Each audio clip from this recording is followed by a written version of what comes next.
한마음 이민법인 글로벌 라이프 채널에서 유럽 투자이민 가이드 및 포르투갈, 불가리아, 몬테네그로, 터키 등 각 국가별 이민 프로그램을 소개해드렸죠.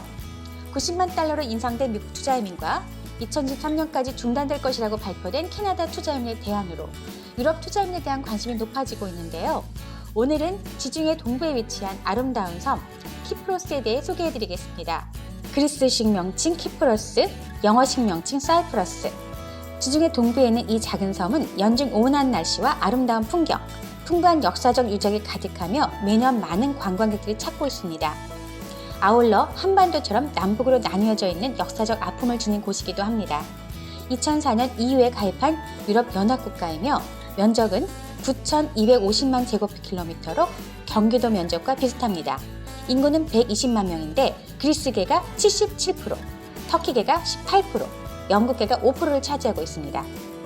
키프로스는 지중해 동쪽 끝에 위치하고 있으며 위로는 터키, 옆으로는 시리아와 레바논, 아래로는 이스라엘과 이집트가 자리하고 있습니다. 유럽과 중동, 아프리카가 교차되는 지점에 위치하고 있어 2017년 유럽 문화 수도로 지정될 만큼 풍부한 문화적 유산을 보유하고 있는 곳입니다. 자연 경관도 화려하며 세계적인 휴양지로도 유명합니다. 그리스 신화에 등장하는 미의 여신 아프로디테, 비너스의 탄생지인 파포스는 화려한 역사 유물과 자연 경관을 동시에 가지고 있는 곳입니다.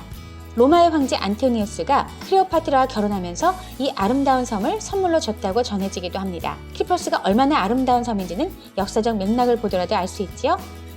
키프로스는 1960년 영국으로부터 독립하였고 1974년 쿠데타가 일어났습니다. 군사정부는 그리스와 병합을 주장하였다고 합니다. 이에 터키가 키프로스 내 터키계 주민의 보호를 명분으로 섬을 침공하게 된 것이죠. 이 사태를 계기로 키프로스는 남과 북으로 나뉘어지게 되었고 그 상태가 오늘날까지 이루고 있습니다. 현재 북키프로스에는 터키군이 주둔하고 있고 남키프로스만 국제법으로 정식적인 국가로 인정받고 있습니다. 한반도와 마찬가지로 남과 북이 분단되어 있는 셈이지요. 그 관계는 우리와는 다르게 서로에게 상당히 우호적이라고 합니다. 주민들은 자유롭게 국경을 넘나들면서 차이를 좁혀가고 있으며 최근에는 전사자 유해를 공동으로 발굴하면서 전쟁과 분단의 상흔을 치유하고 있습니다. 실제 키프로스를 방문해보면 국경지대에서도 전혀 군사적 긴장감을 느낄 수 없습니다. 2008년 양측 합의로 국경 검문소가 개방되었으며 여권이나 신분증만 있으면 누구나 자유롭게 국경 검문소를 통해 남북을 오갈 수 있습니다. 관광객들이 많은 성수기에는 하루에 2,000명의 사람이 남북을 왕래한다고 합니다. 국경을 건너는데 채 5분이 걸리지 않는 정도로 수은 간단하며 주민들은 쇼핑을 하러 또는 친구와 함께 식사를 하러 자주 국경을 왕복하고 있습니다. 북측 주민 중 약 8만 명은 남측 신분증을 소지하고 있습니다. 남측 정부는 남측 신분증을 가진 북측 주민에게 의료보험 등의 복지 혜택을 주고 있습니다. 이쯤 되면 여기 분단국가 맞아? 라고 생각하시는 분들도 계실 텐데요. 분단국가라 하더라도 군사적 긴장이나 치안 불안은 없다고 생각하셔도 될 것 같습니다. 물론 불안 요소가 전혀 없는 것은 아닙니다. 2019년 400억 달러 규모의 가스전이 발견되었는데요. 또 한 번 시끄러워지고 있습니다. 터키가 시추를 나서자 키프로스와 EU가 반발하고 나선 것이지요. 북키프로스를 사실상 지배하고 있는 터키는 자기 몫을 주장하고 있지만 EU와 남키프로스는 이를 인정할 수 없다는 입장입니다. 먹을 것이 많아지니 다툼이 생기는 것이죠.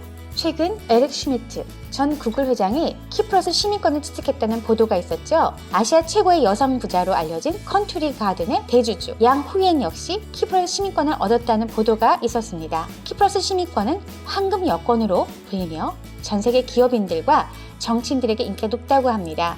세계의 부자들이 키프로스 시민권에 관심을 갖는 이유는 무엇일까요? BBC 보도에서는 아시아의 부유층들이 텍스 테러라 불리는 과도한 세금과 규제를 피하기 위해 시민권을 취득한다는 전문가의 진단을 전하고 있습니다. 아울러 코로나로 인해 이동 제한이 강화되는 상황에서 오히려 해외 시민권에 대한 수요가 높아지고 있는 현상을 전하며 그 원인은 불확실성이 증가되는 시기에 투자의 다양성을 추구하기 때문이라고 진단하고 있습니다. 보다 나은 의료와 교육 시스템 역시 해외 시민권 취득의 중요한 동기라고 전하고 있습니다.